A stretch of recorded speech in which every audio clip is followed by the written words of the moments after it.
You walk into a room. Before anyone even speaks, something in you is already scanning. Not consciously, not like a decision.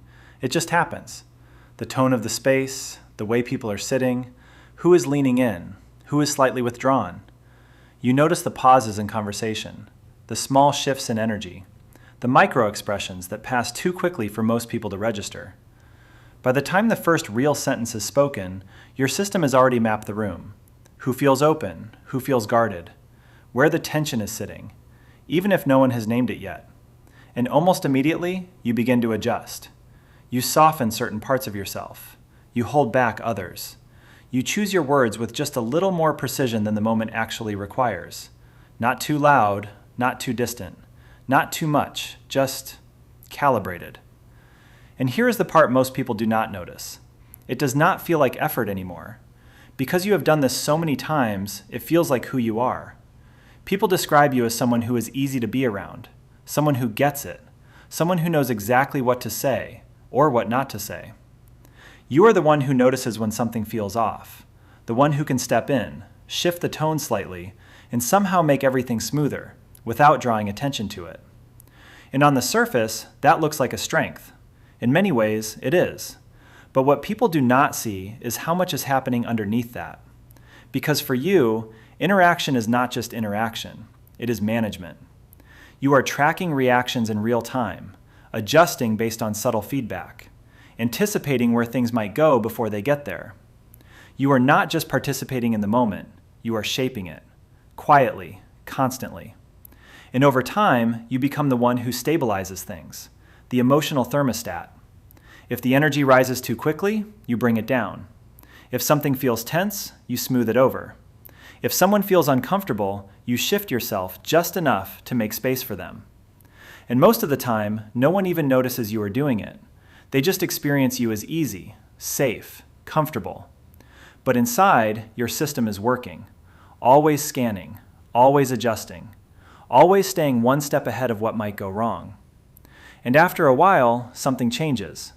It stops feeling like something you do. It starts feeling like something you are. Even in spaces that are safe, even with people who care about you, your system does not fully power down. There is always a part of you that is still paying attention to the room, still monitoring, still making tiny adjustments that no one asked for. And this is where things get complicated, because from the outside, it can look like you are just very aware, or emotionally intelligent, or even good at reading people. And those things might be true, but they are not the whole story. Because for a lot of people, this did not start as a gift. It started as a way to stay safe. At some point, your system learned something very specific, that being aware meant being prepared, and being prepared meant not being caught off guard, and not being caught off guard meant not getting hurt. So your awareness sharpened, not as a talent, but as a response. You learned to read tone before words, to notice shifts before they became conflict, to adjust yourself before anything could turn uncomfortable or unpredictable. And over time, this became automatic. So automatic that it no longer feels like a strategy. It just feels like you. But something subtle happens here. Sometimes, this awareness is not really about connection. It is about control. Not control in the obvious sense, not manipulation, not dominance. Something much quieter than that. A kind of internal control, where you are constantly trying to keep things steady, predictable, manageable, where nothing escalates too quickly, where nothing turns into something you cannot handle. And to do that, you adjust yourself, again and again, until eventually you are no longer just responding to the room, you are carrying it. And this is the part that is harder to see, because on the outside, it still looks like strength. It still looks like awareness. It still looks like you are just really good with people. But internally, there is a different experience happening, a quieter one, a more exhausting one. Because when you are always reading the room, you are rarely fully inside yourself. When you are always adjusting, you do not always notice what you actually feel, what you actually want, what you actually need.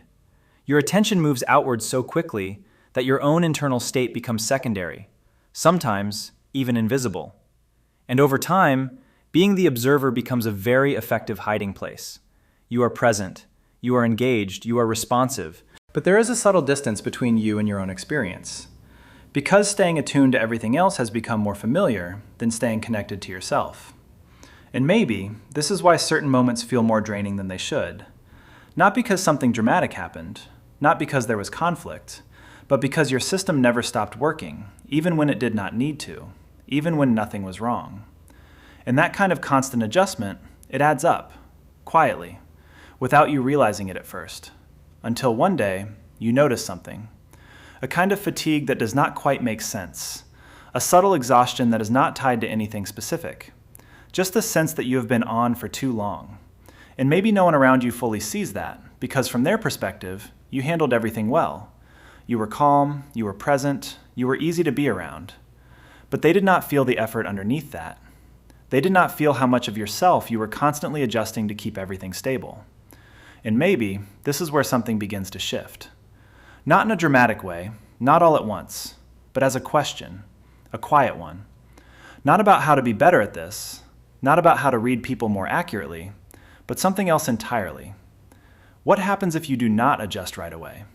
If you do not immediately step in to stabilize the moment? If you do not try to manage what everyone else is feeling?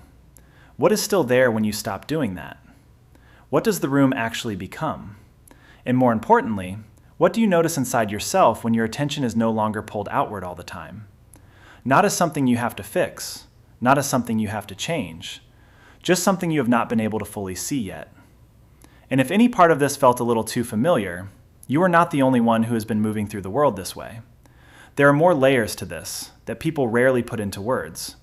You will start noticing them once you know where to look. If you've been noticing these patterns in yourself, the quiet, the overthinking, the way your mind keeps managing everything, you're not the only one trying to understand it. This space is for exploring how the mind actually works in everyday life. You can stay here if that kind of understanding matters to you.